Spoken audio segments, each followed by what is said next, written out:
क्या आप जानते हैं, हर्यक वंश के पतन के बाद मगध में चारों ओर अव्यवस्था फैल चुकी थी। राज दरबार में षड्यंत्र थे, जनता परेशान थी और राज्य को एक ऐसे शासक की जरूरत थी जो फिर से शांति और व्यवस्था कायम कर सके।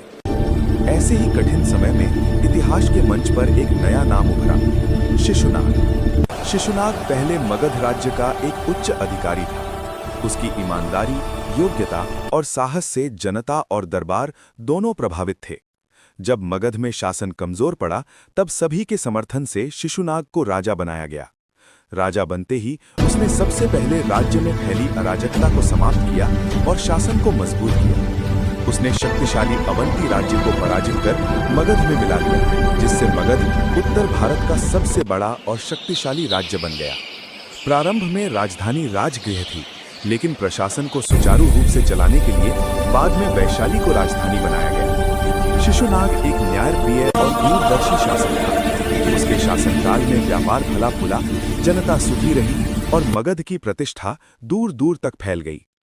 कुछ समय बाद शिशुनाग की मृत्यु हुई और उसके पुत्र कालाशोक, जिसे काकवर्ण भी कहा जाता है, मगध का राजा बना। कालाशोक ने अपने पिता की नीतियों को आगे बढ़ाया और राज्य में शांति बनाए रखी।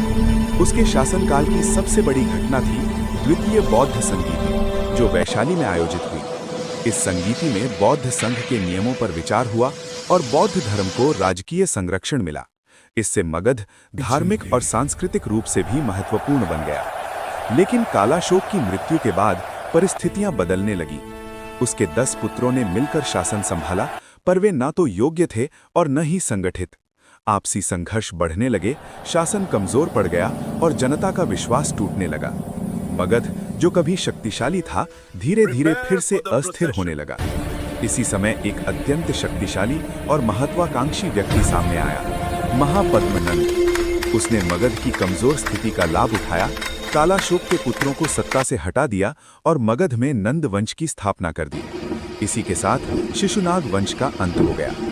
इस प्रकार शिशुनाग वंश ने मगध को अराजकता से निकालकर शक्ति और समृद्धि की ऊंचाइयों तक पहुंचाया। लेकिन अयोग्य उत्तराधिकारियों के कारण ये वंश अधिक समय तक टिक न सका और इतिहास के पन्नों में सिमट गया। तो दोस्तों, आप लोग वीडियो देखते हैं पर वीडियो को लाइक और चैनल को सब्सक्राइब नहीं करते हैं। आप लोगों से हाथ जोड़कर विनती है, चैनल को सब्सक्राइब कर लीजिए। इस चैनल से आपको जरूर मदद मिलेगी। धन्यवाद।